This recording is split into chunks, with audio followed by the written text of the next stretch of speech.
Okay, welcome back to Midday Bible Study. This is Eden to Eternity, a chronological study through the Bible. Today we are on session 14, which is Job 38 through 39.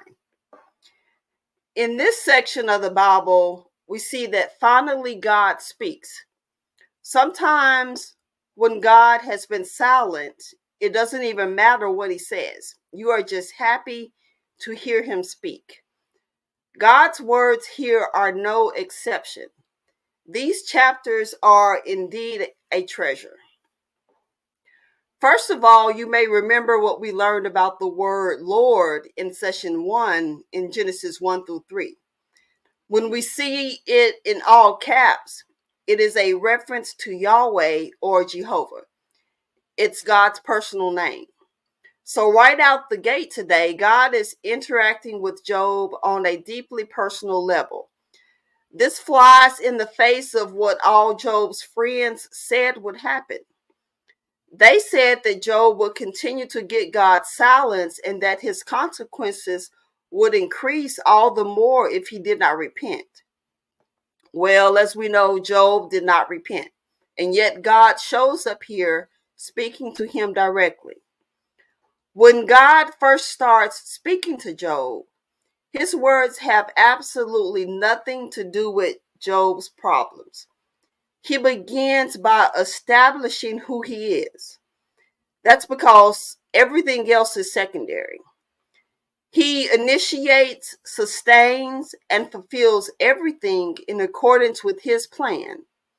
And he makes it clear that his attention does not just fall to the things we consider to be utmost importance.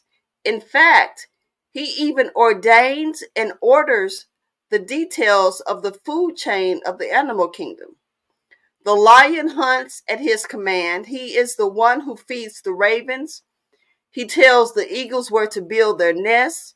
He is attentive to where birds build their homes of sticks and straw. So he is certainly attentive to what is happening to Job. Another thing you may remember is that earlier in this book, Job got sarcastic with his friends.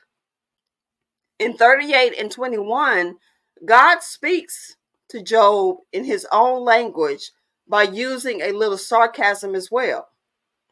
He has been asking Job all kinds of questions about the creation of the universe, and he says, for you were born then, and the number of your days is great. God is not calling Job old.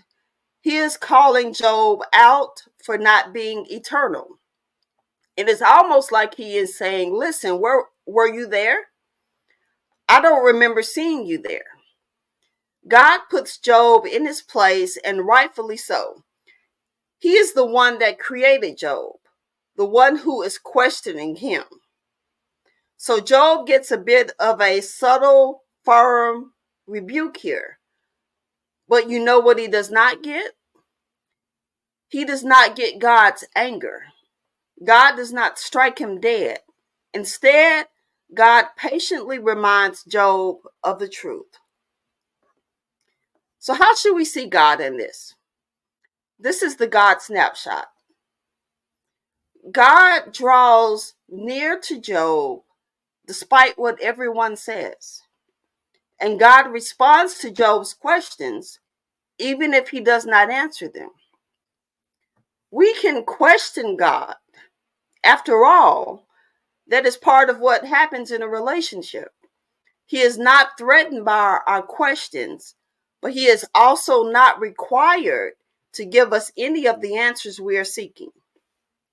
Job's story reminds us to hold our questions with humility and ask them with reverence.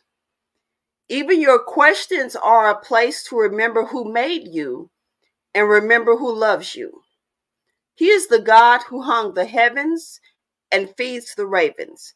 He is the God who draws near to Job even after Job questions him. He is your creator and he is your father. So that's all I have today. That is session 14, Job 38 through 39. Until next time, be blessed.